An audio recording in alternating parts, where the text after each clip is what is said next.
news, everyone. I'm back, baby. It's Jake Ciely. I'm great. Everybody else sucks. Oh, no. It's every nightmare I've ever had. Excuse me? It's time to check the link. Pretty crazy, huh? But it doesn't matter because none of this has anything to do with the show. You know what? You just made the list. Oh, wait, you serious?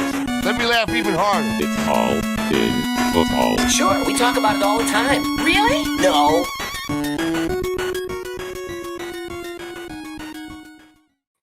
What's up, you ducks? It's all in football Mondays with Chris Meaney and myself, Jake Ciely, as hopefully you know by now. Hopefully you've joined us enough times that you're used to this, and we've got 2 weeks-ish until the season. Mondays we'll be doing recaps. Actually, we're doing a recap today. Recap of week 2 of the preseason all this week. But Meaney Mondays, recaps, Tuesdays, waivers, and Wednesdays with Jeff Ratcliffe rankings. Hopefully you watch us as well on YouTube. Subscribe, thumbs up. Even if you listen to the podcast, do the 5 stars there, whatever. We appreciate you trying to get as much attention and love before the season starts. And there's some excitement, Chris, from week 2, which is what we're going to talk about today. Oh, by the way, at theathletic.com/BetsTV, first free month, updated rankings, updated projections. You can customize the cheat sheet. It's ridiculous. I gave that guy, and I'm going to do it again. I'm going to give one more shout out. I did the shout out on our show over on The Athletic. I'm going to give a shout out on this show just because he did so much help. Dude's name, Andrew Terrell, helped me customize this cheat sheet that used to have macros, so everybody would open it and be like, oh, you have a virus warning, because macros are inherently, I guess you could build viruses into macros, which I never knew, Chris. I guess that's why. So everybody's like, am I allowed to open it and all that type of stuff? So he figured out the way to auto sort this entire freaking gigantic 37 tab spreadsheet to be able to auto sort. So big shout out to Andrew. Anyway, Chris, I don't want anything from the week. I just want to know how exciting it was to have like a second weekend of football now in the books. Oh yeah. Amazing, right? As you said last week, it was fantastic. Finally, just to have some football to watch and really break it all down, right? I mean, as you know, going through all the prep that you do for The Athletic and just this person and this person, a draft profile, adjustments for the rankings, and now just, something to talk about. Guys on the field, in 11 personnel, 12, with the starters, without the starters, what's the role going to be? A lot of rookie quarterbacks, which I'm sure we'll continue to talk about all year long. A lot of these guys are just, taking the football world by storm. But it's amazing here. And now we are, August 23rd? Dude, it does feel like, it feels like after week 2, it's here, doesn't it? Like week 3 and week 4, like these guys are going to be scaled back a little bit now. So it does feel like it is indeed football time, and it's draft season, that's for sure. It is draft season, and you know what? You know what makes draft season super easy, barely an inconvenience? Haha, the t-shirt. Shout out to Ryan George. If you haven't seen any of the pitch meetings, this has nothing to do with fantasy. If you haven't seen any of the pitch meetings, Ryan George, north of the border, friend of you, Chris, because he's from Canada. Pitch meetings over on YouTube if you want to just laugh about movies and how ridiculous they are. So I wore that specifically for him. So there you go. But yeah, so week 2. Preseason. You talked about a lot of things, the snap counts, the things that we, I guess, weren't monitoring for the regular season. But the first one I want to talk about is not snap counts, is not necessarily where he was with the first team. I want to talk about Trey Lance. I'm going to bring up Trey Lance every single week just for you. But in all seriousness, Chris, so you have been one of the biggest proponents in Trey Lance. I've been one of the biggest detractors. That's the correct word? And it doesn't make me feel good either to hear you talk like that. What should it make you feel good is his performance so far. But here, look, for everybody out there who hasn't tuned in or doesn't know, this is one of those similar situations to a lot of other players where I could say, I like the talent. I don't like the cost that we have to invest in fantasy. I don't like the potential situation we're in right now. And this is what it comes down to, Chris. For the quick version for everybody out there, this is the Cliff Notes version. The Cliff Notes version for me is I don't think he's starting week 1. I don't know if he starts at all this season because I have a feeling it's similar to a Mahomes type, and the fact that wait until the 49ers are either completely out of it or that Garoppolo is playing just so god-awful poorly that they're forced to turn to Lance. Lance, yes, similar to Josh Allen. We've had that conversation before. Josh Allen's the anomaly, not the rule. The difference between Josh Allen 2 and Trey Lance is if you look at Josh Allen's bills as a rookie, there's no playoff aspirations. There's no reason not to let him just go out there and get his reps.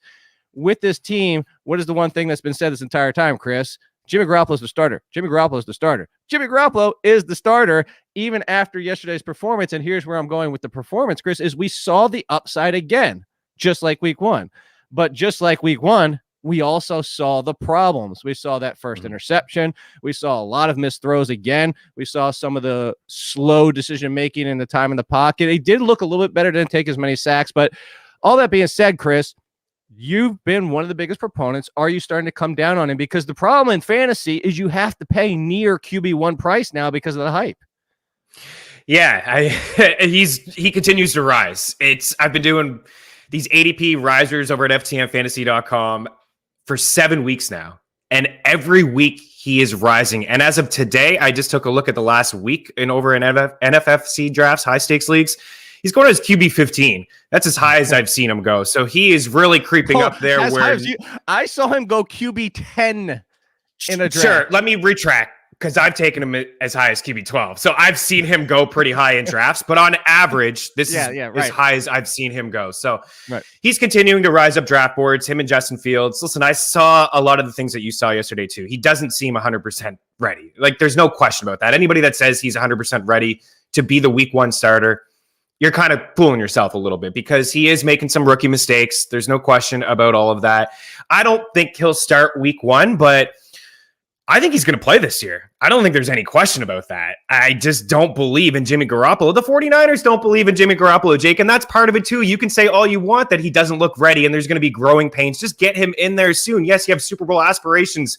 This 49ers team, even with Jimmy Garoppolo, I don't think that they're a legit Super Bowl contender. Now, they want to get there, but they moved up, man. They traded all this draft capital. Shanahan, in his mind, knows what he can do with Trey Lance. I think it's kind of telling that he's getting more reps than a lot of people. I know that Jimmy has scaled back a little bit, but also there's a couple plays that I saw yesterday. There was one surfacing around Twitter that I saw it. I wasn't sure if I saw it live on the broadcast last night, but when I think it was a rollout with Jimmy G and he missed. There was a guy wide open on the left side of the field, and Shanahan's on the sidelines going with his hands in the air, and it puts on his head like, oh my goodness. Like, dude, he was wide open. I called this play for you, and you missed it. Those are the little things. And I thought last night when Shanahan said he refused to name a week one starter, I thought that was a little telling too, because when training camp opened up, he said that Jimmy G was his week one starter. And now he's saying he's not going to comment on that. I don't know. Okay. I think that's something. So what's your breaking point ADP wise then? What's too much? You said you took him as QB 12. I mean, I'm fine with 12. You know, it's not an ideal strategy to take two quarterbacks in a single quarterback league, but you know, if you believe in Trey Lance too, it's like not to cut you off, but I was going to add to my question, so you kind of cut me off first. So I was going to say, what I was going to say is, what's your breakoff point? And because you took my QB 12, but you're also taking him, what was going to be the follow up with another quarterback. So that's the thing. You're sitting on, it's not a handcuff running back situation like that, but it's at the same time of you're basically taking up a bench spot. Some people have very limited bench spot. Like, I'll swing it that way, Chris. If you're in your typical 6 bench spot league, are you okay with it? If you're a shallower team, like a 4 bench, are you still taking that risk? Because that who knows? It might be 6 weeks before you get Trey Lance. Yeah, and it's a great question, and it really should be the talking point when it comes to some of these rookie quarterbacks. If you're playing, in your home league with your buddies and you feel you're one of the better fantasy players in that league, then I think it's a risk that you could take where you take Trey Lance in around QB 12, 13, and then you take maybe a Kirk Cousins who has a very soft schedule, and the fantasy community seems to be sour on him as well. I mean, Minnesota, I don't believe they have a touchdown yet. I know a lot in the preseason. I know a lot of their players, their starters haven't really played yet. Justin Jefferson, I don't think, has touched the field. And Adam Thielen left yesterday a little bit. But that's a quarterback that you can take in around that range as well, maybe even a little bit later, QB 14, 15. And you can roll him out for the first few weeks over a very soft schedule. And then hopefully at that point, you could just swap him. Or heck, Big Ben. Big Ben looked like old Big Ben yesterday. I've been so hard on this guy for years. Everybody wants to draft all 3 of their wide receivers as top 30 wideouts. Just leave your draft the last pick with Big Ben. And then when Trey Lance gets under center, and you know this, when Trey Lance is the starting quarterback, all the mistakes are not Jake. just his rushing upside and Shanahan and what the players inside the offense, you're probably going to rank him as a borderline QB1. You're going to be ranking him ahead of Kirk Cousins. He's right there with Jalen Hurts.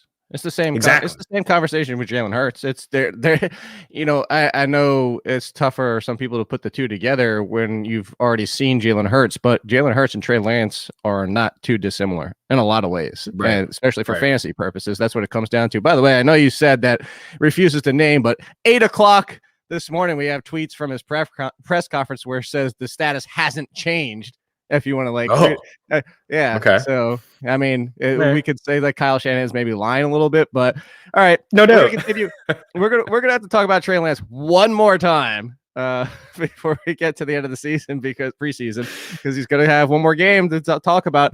I am gonna actually get some of your questions real quick, Mr. Nice Guy. He asked about CEH's ankle. You don't have to throw that one up, Tino. We don't know on that one. I actually saw Stefania Bell. She said that ESPN. She said she was even waiting for more news that they haven't given a lot yet. Sounds like a lower ankle, and if it's lower ankle, should be fine by the start of the season. But until they know more, it's you're speculating right now. So, if you want to bump him, you know what? I wasn't even going to talk about him, Chris. I didn't even have him on the sheet for this week because of that. But let's talk Clyde Edwards-Helaire real quick because he's been running with that first team. I jokingly said inject this usage into my veins with that beginning of that game. It was Edwards-Helaire. And then even before like the injury type of situation, you had Darrell Williams and Jerick McKinnon. They got used, but it's more the Jerick McKinnon thing that's starting to I'm the biggest Edwards-Helaire guy out there, as in not even just last year. It's funny because you remember this last year. It was like Edwards-Helaire is going to be the guy, just like the situation when Kareem Hunt was drafted and it took the injury, but he was better than Spencer Ware. Edwards-Helaire was better, but you know this. It climbed up into the first round, and I was one of the first people to be like, yo, chill out.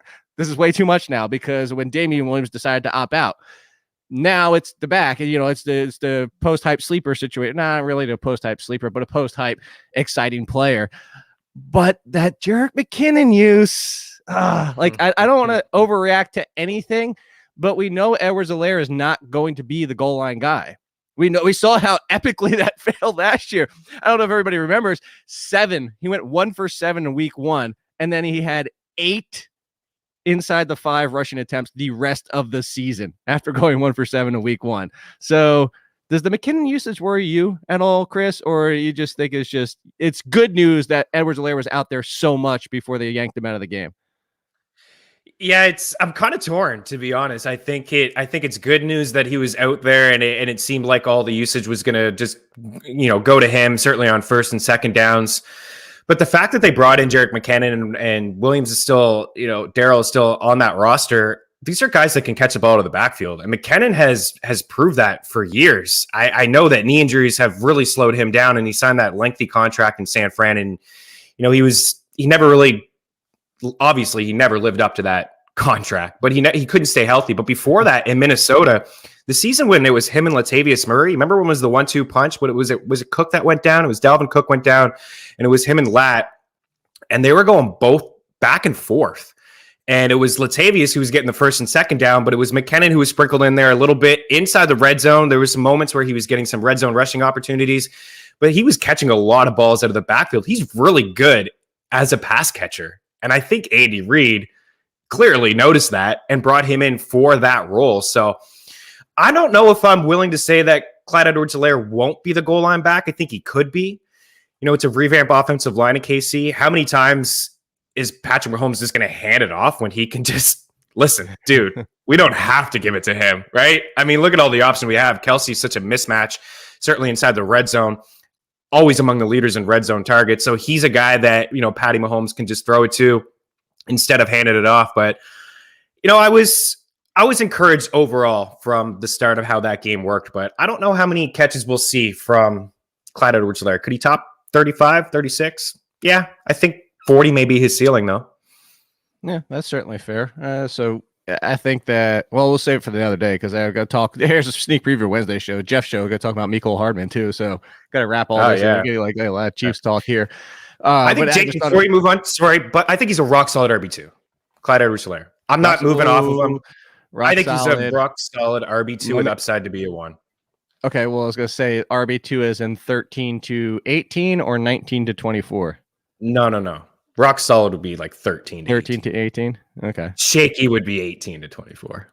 Right? Okay. That's kind of how I'm no, looking that's at yeah, it. no, that's why I threw it at you. I get the top half of RB2 or the bottom half of RB2. So Yeah, that's top certainly look, Phil Mike made a shot at you. There you go. You want to throw Tino? You want to throw Phil Mike up there? Yeah, throw him. What happened here?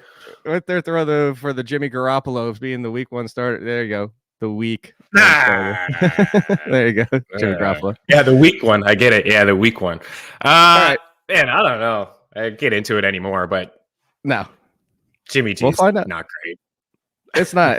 Well, so here's the thing, too, between the two of them is I had this conversation. This is actually about Rob asked this question. It's like it's Trey Lance versus Justin Fields. And, on the Athletic show, I said, if you gave me prospects, if you said Lance versus Fields, pure talent player, I'm going Justin Fields every time.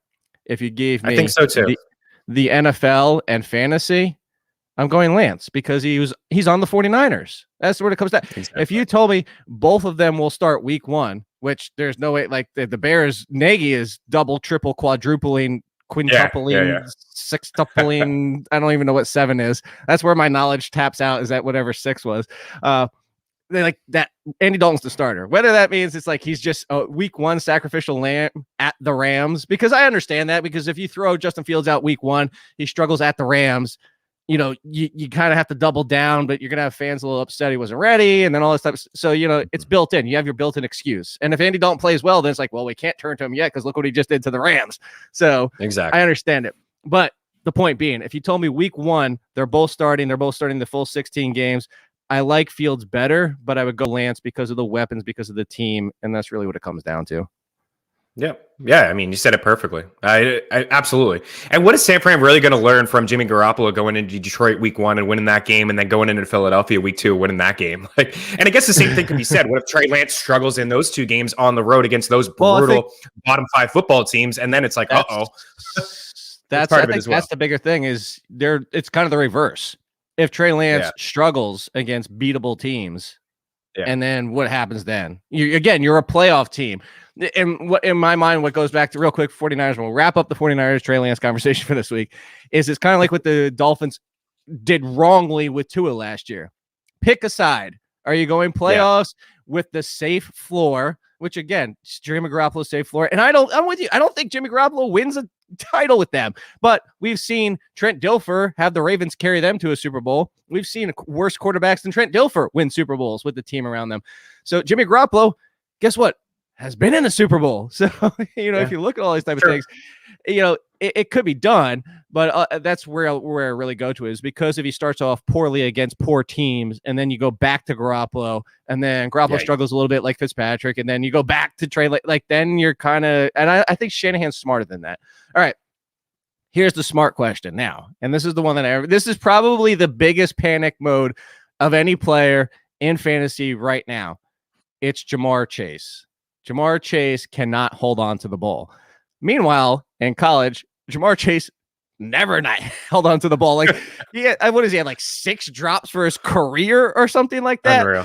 But he can't catch anything right now. There's actually a report this morning from Paul Denner, actually, of The Athletic, who's saying that he could lose regular season snaps to Auden Tate to start the season, and that this coincides with Jamar Chase admitting himself through the first 2 weeks of practice that the game speed is something he hasn't really adjusted to yet. All this being said, Chris, this started to really get super concerning on paper, or I should maybe even film, because we've been watching it. But are you reacting? Are you moving Chase down? Is Chase behind Higgins? Is Chase behind Boyd? Are you going the opposite direction? It's like, screw that. Please push him down draft boards, because now I'm just drafting even more Chase, and I'm not concerned about it because he'll adjust because he's that dang good. Yeah, I read the report too from Paul Dehner, and I shout out to Dehner from The Athletic. I mean, your coworker there. Hear that podcast growling is fantastic with him and Jay Morrison. I was part of that when I was there at The Athletic, and those guys are very, very in tune with the Bengals. They're not, and I'm not saying that there's reporters out there that are completely biased, but they are not. They call it exactly how it is, and Paul Dehner is one of those guys who has been all over this whole Chase thing from day one. Talking about a couple weeks ago, in The Athletic saying that he was not getting any separation. He didn't look like he was confident. He was struggling with his routes and everything that they loved. It just wasn't being translated on the football field.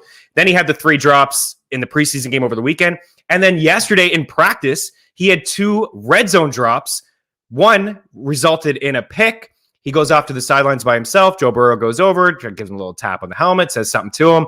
And then after the second drop, he went over by himself and hung out there for a little bit, according to Paul Dehner Jr. And CJ Uzomah came over and started rubbing the shoulder. So it's clearly, 1, a confidence thing. 2, also, let's not forget. Yeah. 2, also a confidence thing where this guy hasn't played football for 18 months, right? He didn't play last year. So now he's playing, but it's been a long time. So I think we can give him a little bit of a pass there. But from the article that you alluded to that I read this morning, Paul Dehner just straight up asked Zach Taylor, like, listen, is it time to scale back from Chase just a little bit to get some of these vets like Auden Tate, who has this ridiculous catch rate? He just reels in absolutely everything that is like free Auden Tate, man. A lot of teams could use Auden Tate. I think he's a pretty good wide receiver, to be honest with you. But he referred to Tate and just said, listen, we have guys like Boyd and Higgins who have been reliable with us for years.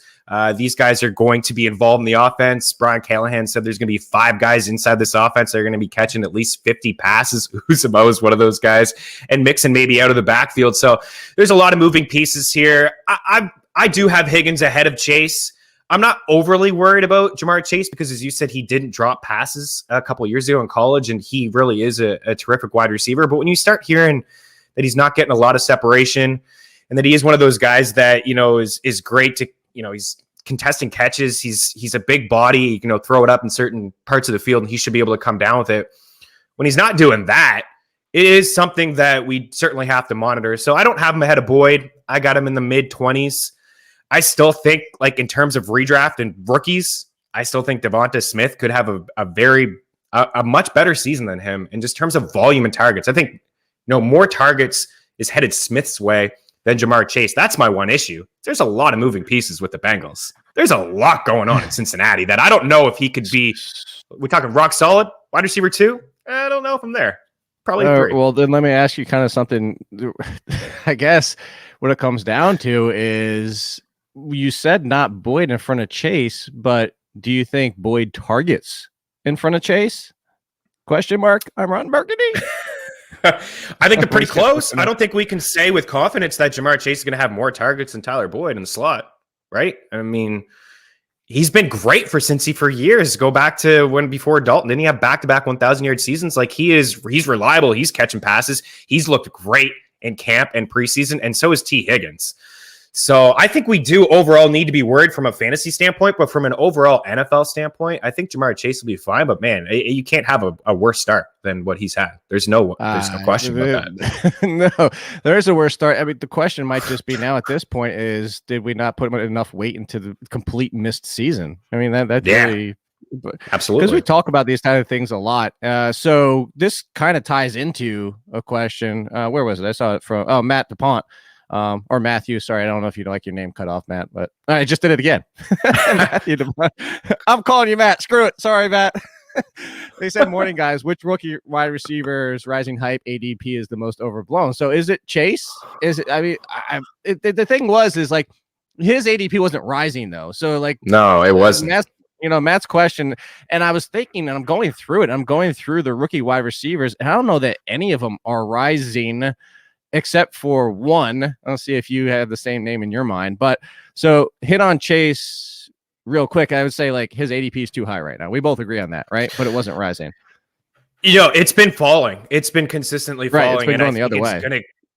And I guess the good question would be to you with your rankings and adjusting all the time with projections, like where are you thinking about Chase? Because in your flex draft, I think I took him right around wide receiver 25. Higgins went right before him, and I was going to take Higgins. Now I don't know if I'm thinking about him in around wide receiver 25. Like, who's in this range here Ayuk, Claypool, Odell, Jerry Jeudy. Like, I think I'd rather all those guys. I think he's outside the top 30. I was trying not to do it every single week, Chris. I was trying to skip a week. I was trying. Yeah, you know what? Everybody out there, you should know what he wants to do at this point. You should know. Yeah, because we're I want trying to do it every out. Monday. You want to do every Monday? You want to try and figure out what Jamar Chase ranks with everybody else? We're making a list. Let's do it. Let's make the list. Because I'm looking down and so I initially had Jamar Chase at 21. And for everybody out there, it's so funny.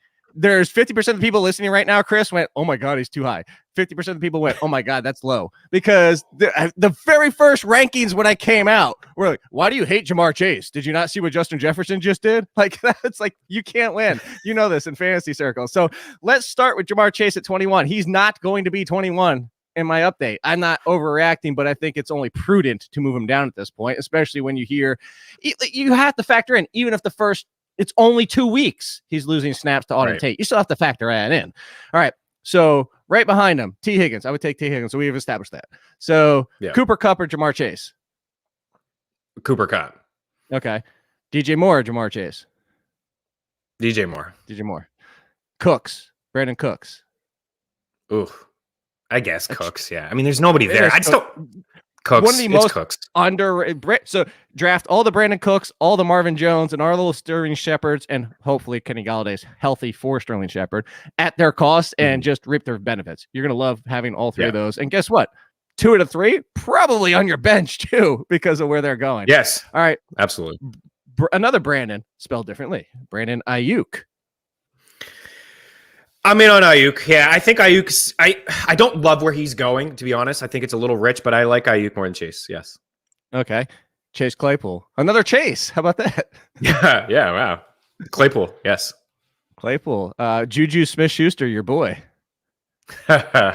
This may be where I cut it off here, Juju. There's one after him. At least one after him. I would want to put him behind at this point. So continue. Yeah. Continue your thought. By the way. I'll lead Chase there. Juju, I think there's, even with not seeing Chase on, in an NFL game yet, preseason not counting, I think there's more upside with Jamar than Juju. All right. So this next one behind him, also dealing with a little bit of injury right now. Robbie Anderson or Jamar Chase. I'll go. Yeah, that one's tough. I'll lean Robbie there. I'd like to see him on the field, but I'll lean Robbie. Okay. Debo, Odell, Sutton, any of those three or Chase?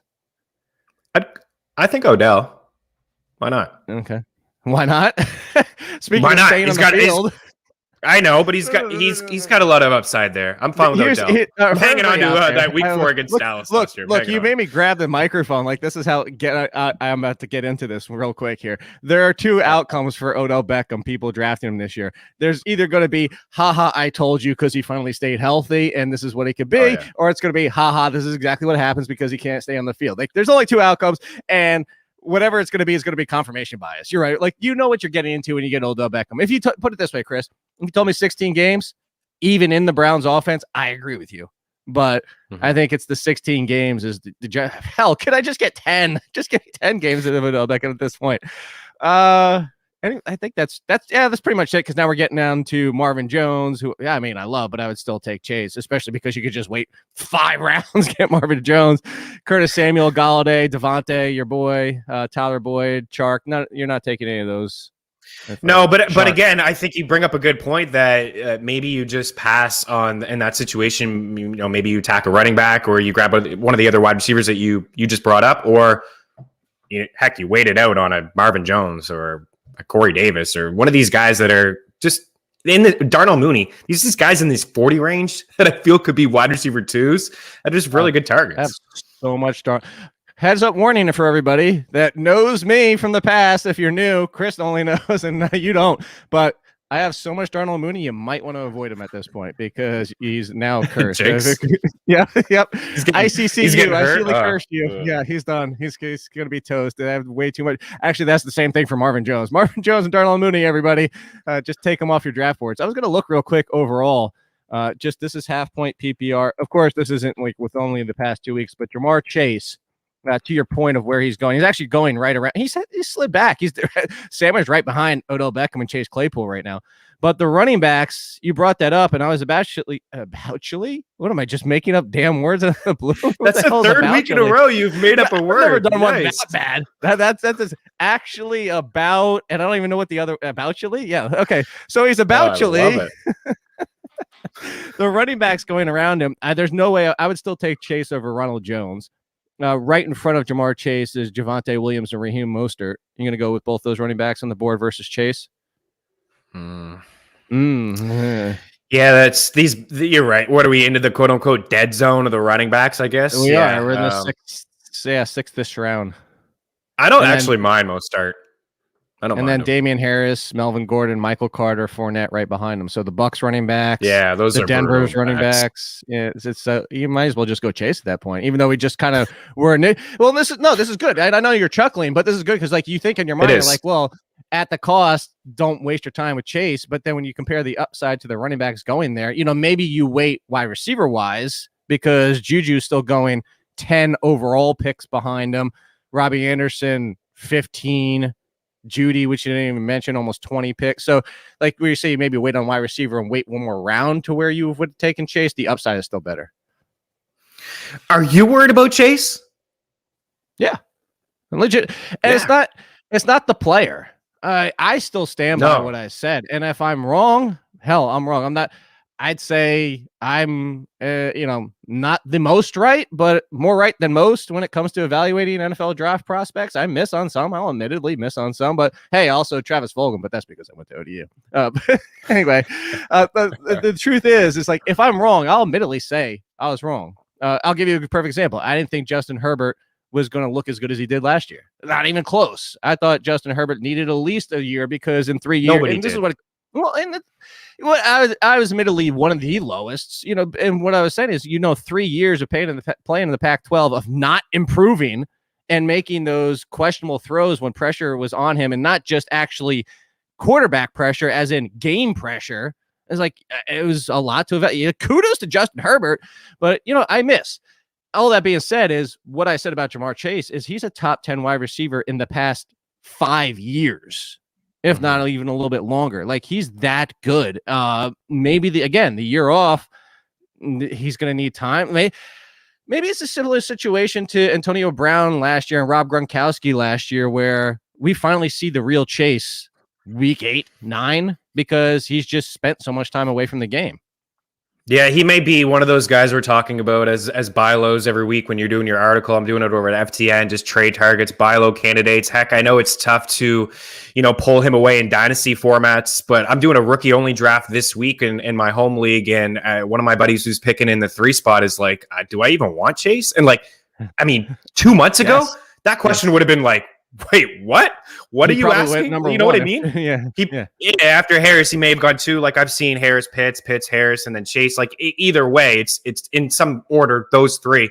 If you're in just a single quarterback league, and now it's a question. So who knows? Like, it's a guy that maybe we'll talk about as a buy low. Maybe if you've already done your rookie draft, maybe you can go get him with all this negative news. To answer the original question of wide receivers moving up, I'm just taking a look here. I found 2. Okay, two, Rondell Moore. There's one. There's one. I've seen Elijah Moore, despite not getting on the field. He's one of those guys that has rised up too. And then Terrace Marshall. There you go. There's the other one. Say like we do. We're too good at this. We know each other for too long. So, Elijah Moore, I didn't include. I wasn't a riser because he's been high this entire time. But yes, Terrace Marshall and Rondell Moore both definitely going up. I don't hate either because the cost still isn't that prohibitive. But, Marshall is basically kind of a lots of upside. You hope for similar offense last year, but the similar offense is not because it's Christian McCaffrey. You got to take that entire Curtis Samuel role, and it's basically Christian McCaffrey's back, like done. So for the third wide receiver role, he'll have some value in weeks, but I don't think you'll be able to trust Terrace Marshall. I think that's more of a long-term. And if Robbie Anderson gets hurt, like Robbie Anderson, has dealt with like soft tissue injuries before. So if something were to happen there, the Rondell Moore one is intriguing. I wasn't going to bring him up, but real quick, let's touch on Rondell Moore because AJ Green looks like he wasn't sandbagging and that he just really doesn't have it at this point of his career. Christian Kirk has dealt with plenty of his own injuries and was planned to be out of the slot, has missed some time himself, hasn't played a whole lot. That could be they didn't even play DeAndre Hopkins yet. So that's really what it comes down to is DeAndre Hopkins hasn't played either game. You've had AJ Green looking slow, and then you have actually most anybody playing the first game. Is Randall Moore's hype and rise in ADP warranted, Chris? Or is this just an opportunity because so many people aren't playing right now? I think it's warranted. I'm into him with every kind of passing week here. Week 1, I found I didn't want to overreact week 1 because there was no Hopkins, as you mentioned, and no AJ. And they set out a camp that Kirk was going to play in the slot, and he just hasn't. He hasn't been playing in the slot. So I feel like he's the odd man out unless something happens to AJ, then Kirk, gets back in there and plays a bit more on the outside. It feels to me that they have a mindset here with Moore that he's going to play in the slot. In week 1 of the preseason, they just gave him the ball with every opportunity. They gave him some carries. And then here over the past weekend, it was the same sort of deal, playing in the slot over Kirk, carries out of the backfield, like end arounds, and just targeted in the slot. And that's appealing to me, right? So it does seem like he's going to have that role. And I think that Kirk is the odd man out, where in Carolina, what is encouraging with Marshall is that he is moving all over the field and that he can play in any role. We saw that at LSU, like last year and the year before that, he can play anywhere. But like year 2 is probably that year where Robbie Anderson's on the final year of his deal, and then he's gone, and then they can move Marshall wherever they want. But there's a lot of different moving pieces there, including Christian McCaffrey, which you alluded to is probably in line for 100 targets, right? There's not a back in Arizona that's going to get 100 targets. So I am like where he's going, wide receiver 59, in around T.Y. Hilton, Jalen Reagor, Ruggs. I know we both like Reagor and Ruggs in that range, but come on, give me more. Hold on Reagor. Over Hilton, over Gage. Yep, you know what? Probably over Reagor too, because at this point, sneak preview for Wednesday's show. You didn't want to talk about it. I have a feeling because you're kind of want to talk about it. I didn't. Let Ratcliffe talk about it. I don't want to talk about it. We're going to talk about it. Sneak preview.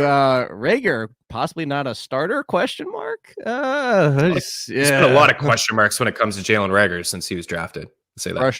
Frustrating to say the least. All right, so another frustrating situation, Chris, is the Miami Dolphins. We talked about this last week, but we have to talk about it again because the Myles Gaskin use last week was like, oh my God, watch out. Malcolm Brown could be 50% of this backfield.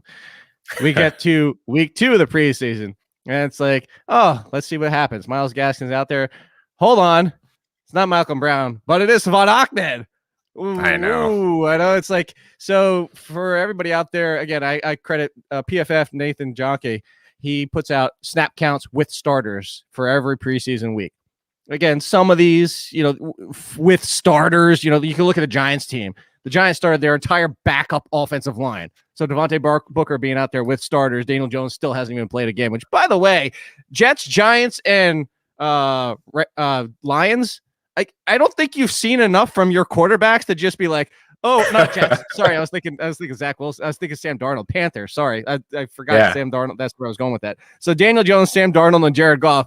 I find it fascinating that these teams, which by the way, 2 of them are on new teams. One of them has a quarterback who played abysmal last year, and these teams are like, yeah, we don't need to see our quarterbacks in the preseason. Excuse me, I think you do, buddy. But if you total Ahmed and Brown, they had 18 snaps with the starters. Myles Gaskin 19. That's still just barely over 50%, Chris. Myles Gaskin, did that make you feel better because the roles reversed with Ahmed or Brown, or just continued your concern after week 1 of the preseason with Gaskin? Yeah, it's just continued. I think it's more, what we talked about last week when we said he shouldn't be drafted as an RB2, that if you leave your draft with him as your third RB or a flex in a half point or a full point, then you can feel a lot better. I think it's just solidified that this could be a crowded backfield. I think you can rewind the tape of the clip. Like, I'm not worried about Malcolm Brown. Like, Tino put the clip out there for us, and like, I just don't have any concerns that Brown is. I don't think Brown's going to be an issue in this backfield, but Ahmed could be. Catch him, like, he can catch balls out of the backfield. It could be a bit of a committee here. I still think Gaskin is the best player out of the backfield. I think he has the most upside. I was encouraged to see the catches out of the backfield like we saw last season when he had 4 grabs. Like, he looked pretty decent. 4 grabs, 4 targets, 44 yards. So pretty solid there. But this is a backfield that it could be potentially frustrating, right? We don't know that Gaskin's going to be the goal line back. I think Brown probably has that lead, and there's value in that. I'm probably avoiding it altogether. But if he continues to fall to the late 20s, I think he's a good target. And that's fair too, but that's on top of it is, and this Flores is even talking about too, is Ahmed's a decent pass catcher. So it's not even Absolutely. like, it's not even like, okay, Brown gets that role, but it's fine because Gaskin no, it's not a lock. I think, unfortunately, I have a feeling we might even go into week 3, maybe get some tell out of the use this final week, but at the same time, who knows? Maybe Gaskin barely plays. Although that might make me feel the best, as if Gaskin barely plays, because then it'd be like, okay, they just want to make sure he's ready for the season. He is the lead guy, so it's going to be that second half. And at least he is always guaranteed a half. So whether it's Ahmed week or a Brown week, at least Gaskin's role is secure. So I think that would make us feel a little bit better. But another backfield to continue our frustrations with, frustrating backfields. That's what we should have titled the show. Oh, man. Is this another year of hell no on Bills running backs? Because this is where, so for everybody that doesn't remember last year, there was a ton of hype for Zach Moss. This is one where, hey, yeah, I will say I was 100% right on. I wasn't the biggest Zach Moss fan. I do like him fine as a running back, but he got overrated because, and this isn't to take a shot, but to go back to the PFF thing, people looked at PFF and they saw that he had the most broken tackles for college running backs coming out last year. And so he shot up. He's like, oh my God, broken tackles. Sure, that's one piece of a very large puzzle. I've said this before, Chris, is like, you don't open the box of the puzzle, take out one piece that's somewhere in the middle of the puzzle and be like, I know what the picture is. You don't. You got one piece. You need the entire picture. So Moss went from wildly overrated and overdrafted last year. Everybody got ticked off and annoyed. Come back around this year, should be the lead. Singletary hasn't proven to be anything that's, warranted of being a lead option, more of a timeshare piece, a complementary piece to someone else. Fine in the passing game, but kind of people cast assumptions on him because of the size and his style and think he's this amazing pass catcher like a Nyheim Hines or Tariq Cohen when Cohen's healthy. But he's not. He's actually just a pretty good pass catcher. All that being said, is Moss kind of started turning into potential value this year. But now you still have Josh Allen taking away on touchdowns, and Zach Moss hasn't looked good, hasn't even played that much because of his own injury. Singletary looked a little bit decent, but are you going anywhere in this backfield? Are you just going to like, is this Buccaneers where this is me with the Buccaneers, Chris? They're still sitting there in like round 9 and like, I'd rather take AJ Dillon, hopefully for my sake, something happens to Aaron Jones or something like that. Or is there a break point where at some point you're going to be like, fine, I'll draft the Bills running back? I thought AJ Dillon looked pretty good too. He caught a couple of passes. I agree. I'd rather take that upside there. I'll admit I was wrong. Where you and I doing shows together, you were trying to tell me about Zach Moss, and now it's still very early in his career. But I was wrong. I thought that Zach Moss would be something last year, and then this year when I saw like the ADP and Zach Moss in the mid 30s and Singletary in the mid 40s. It was pretty clear to me that I was just going to take Singletary if I was going to take one of the two. Just take the cheaper back who finished with more fantasy points than him last season. He caught more passes out of the backfield. He does seem to be that back that's on third down and is catching balls out of the backfield. I thought he looked good over the weekend. I thought he looked a little bit quicker. But even still, like, just to come full circle here, it's Josh Allen. It's an issue with Allen. You give him $250 million, you want him to run in the red zone. It's just in his nature. And they have all these little 1 yard to tight end 1, tight end 2, tight end 3. It's just Moss is going in around pick 100. I'm just not into it. I'm just not into it. And you would think, Bills top 5 offense. You agree? Probably top 5 offense. It's nice to have a running back linked to a top 5 offense, but not if they're only going to get 8 carries a game. For that to be like, overreaction to preseason stuff. But Chris knows this. Chris knows that I said that the Bills are a top 5 team, period. And then I threw a little bit of niceness on them for Super Bowl aspirations because they should. I like you tell me that if you tell me there's a team that couldn't, I would say neutral field, what would you say? 1.5 to the Chiefs? Like, I think they're that close. And honestly, if you told me who has the more complete team top to bottom, I know one has Patrick Mahomes and Tyreek Hill and Travis Kelce, and the Bills have no tight end to speak of, as we saw in the preseason game. But top to bottom, including the defense, I'd be hard-pressed to, like, not at least have a conversation open up. It's a very good roster, and I'm always saying this, whether it's true or not, I believe it, that you need to learn how to lose before you learn how to win. And we saw against the Texans a couple years ago when they went into the playoffs, and that was their first playoff game in what felt like 100 years. And they went into Houston, they were up, I believe, 12-0, 16-0 at half, and Josh Allen made a bunch of bonehead mistakes and gave that game away. And then last season against the Colts, they almost gave that away as well, but they found a way to win it. And I thought that they were right there.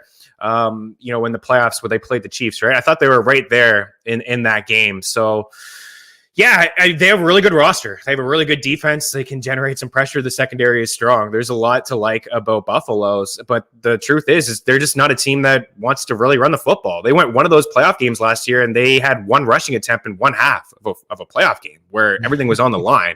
So that's just kind of writing on the wall right there, but I'm probably out on this backfield altogether, just like Tampa Bay's, but Singletary is a decent price here at RB 44 in around Pollard, Edwards, Hines, Murray. I don't mind that, but he's going to be nothing more than a flex or a bye week replacement or a fill-in. Yeah, so what you were talking about, so Moss is at RB 36, one spot in front of AJ Dillon, so there you go, we're taking Dillon. Two spots for the James Conner, and then wide receivers like Antonio Brown. He's two spots in front of Tyler Boyd overall. We're taking Tyler Boyd all day long. Brandon Cooks all day long. Will Fuller, what the hell? Will Fuller, 106, wide receiver 40. The guy, it's one suspended week. One. What the hell are you doing, people? And you know me, Chris, are you in on Fuller now? Like, you're not a Fuller guy. You're in on this price? I've been on Fuller for this entire offseason because of this. Yeah, you have. I don't like Will Fuller, but stop with this. I don't like Will Fuller because he finishes wide receiver 22, but it's, wide receiver 10, wide receiver 45, wide receiver 12, wide receiver 50. And then, there was a lot more consistency before he had his whole PED suspension situation. But last year was looking pretty good. So, again, that's oh, my God. What are we doing, Chris?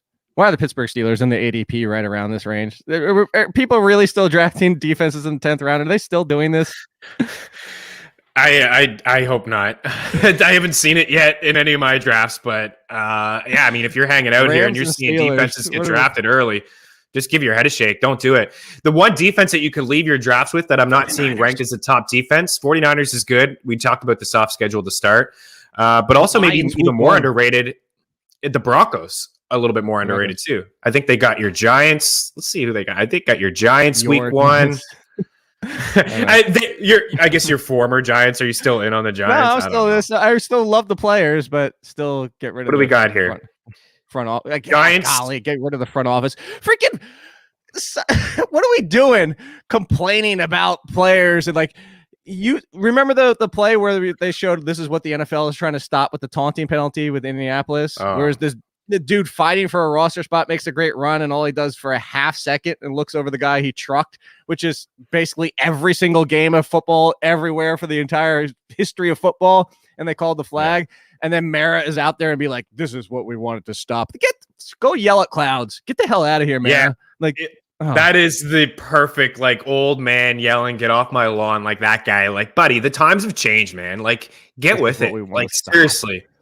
This is that comment was ludicrous. The rule is dumb. The video that they showed as an example is pathetic as well. It's the no fun league. If you get like you said, this guy is fighting for a roster spot in the NFL. Heck, he may not play, may not make the team. He's getting a nice first down, running over dudes. He should be able to give me one of these. Let's go. Come on. Yes. He's not getting in Buddy's face and with hand motions or pushing him. Or it's just one little look, and it should happen. And that's what's awesome about sports. And if you played it, whatever level you played at, you should be able to show some emotion. Same with baseball. Hit a home run. Yeah. Guess what? Throw a better pitch next time. I'm bat flipping the hell out of it. You know what? If I strike you out with the game on the line, let the pitcher celebrate and point to heaven or jump off the mound or do whatever he wants to do. Hey, do your side of the football or baseball or whatever sport you want to play. Yeah. If you make a great goal in your game, Chris, skate around the rink on your skull. I don't care. Dude, I mean, my coach benched me one time for jumping on the glass in high school. It was a hockey game. It was scored in overtime, and I kind of hung off the glass, and we all jumped, and I got benched almost the first period of the next game. It's listen, don't do that. But people used to say that about Ovechkin. I know we're off topic. Ovechkin jumps every time that he scores a goal. He loves it, and good for him. He's one of the best to do it. He should celebrate, and pitchers do that in baseball too. they after a big Fist strikeout, pumping, it's a fist pump, it's a yell, and they're looking at the batter. So it's just it's nonsense. But Denver's got a good scheduled start. Giants, Jags, Jets. Hold on. Who was the baseball? Was it Lindor last? Who was the one that caught the runner? There was the throw from the catcher, caught the ball without even looking at the runner, was already pointing at the catcher because he tagged. That was last year. Who was that? Yeah. I forget who that was. Was it Lindor? I thought it was Lindor. It might have been. I don't know. Whoever it was. That was probably like the best thing in the history of forever. Is like catching and tagging the guy out while pointing to the catcher as it's happening. Like, oh, I want more fun in sports. Yes, more fun, please. Me too. Last one before we get out of here. Speaking of fun, this will be the downside of it. Possibly no fun. Washington football team. Chris, where are we going here? Because we know it's McLaurin. We love some McLaurin.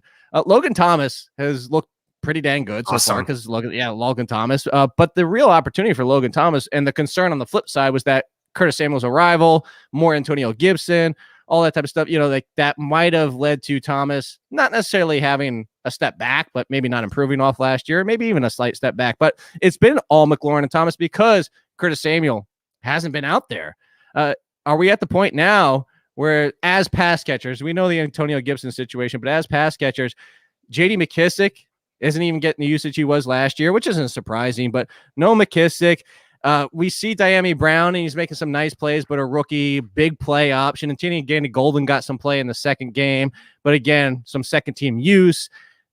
Do you even want Curtis Samuel? Where are you going with this team? Is it McLaurin and Thomas, and that's it for you?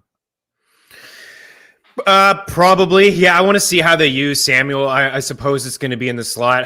They didn't use him that way. In Carolina when Rivera was there, it was strange how they used him. So I'd like to see everybody on the field at once. I really like Brown's upside, but can we get excited about Brown when it comes to your standard 12-team league? You're probably never going to really roll him out because when Samuel gets on the field, where does he fit in? I saw yesterday that in the game, it was just, rarely playing 3 wide receiver sets. So when Samuel's there, right, McLaurin's there, and Logan Thomas is playing, it's yikes. I like Brown too. We call him Dynamic Brown here at FTN. I like the fit. I think he's a guy that we can talk about, in DFS is, laugh everybody, make a case for everybody in best ball. He's one of those guys that you could take as a late round flyer, but I really like Logan He's Will Thomas. Fuller at the beginning of Will Fuller's career. Yeah, it's going to take some time. Here. I don't see a path for a lot of targets for him. Something would need to happen. But I'm loving what I'm seeing from Logan Thomas, man. I really am. I think he's going to be – we talked, I think, a couple weeks ago, Jake, when we moved down Dallas Goedert a little bit, said Logan Thomas is that guy maybe after Andrews and Hawkinson come off the board. And not somebody that you need to really reach on. I've seen him go tight end 9, 10, but he should be a target of yours. I like his prospects. And then McLaurin you mentioned. So those are just the two guys. I noticed McKissick too. Not really he could say with confidence he's not going to catch 80 passes. No. But I think I'm out on Samuel. I like the prospect of Brown. I think it's a good get. I think it's a great ad, but I don't think we'll ever get to a point where he's somebody that we're rolling out in 12-team leagues. No, I don't think so either. Do you agree? Best ball. No, I'm chuckling because it's be yep, best ball is the way to go, and that's the argument. Like I said, everybody's got value in best ball. Everybody hopefully got value out of this show. By the way, code ALLIN all in gets you 20% off the FTN group. theathletic.com/BetsTV. Name of show. All caps, by the way. BetsTV. I found that out last week. If anybody tried, all caps for BetsTV and get free month at The Athletic. Before we get out of here, Chris, 2 things from a comment standpoint. By the way, back tomorrow. I want to throw up where is the Phil Mike at 10:47 a.m. Single carry. That was good. I admit that was funny if you saw that. Single carry. Single carry. That's good, Phil. You get a good one. On the flip side, do not put this up, Tino, because Danny Brook, you are officially banned from any comment being on this chat because you brought up kickers. #ban kickers. You might be able to get back into my good graces. I appreciate you watching. I appreciate the sub. By the way, Matthew, I don't remember subbing. That's the best sub. You accidentally sub because it's so damn good. But Danny, you're going to have to work back into my good graces because you brought up kickers. So ban kickers, and we'll be back tomorrow. Make sure you give Chris Meaney at Chris Meaney a follow. We love you guys, except for Danny.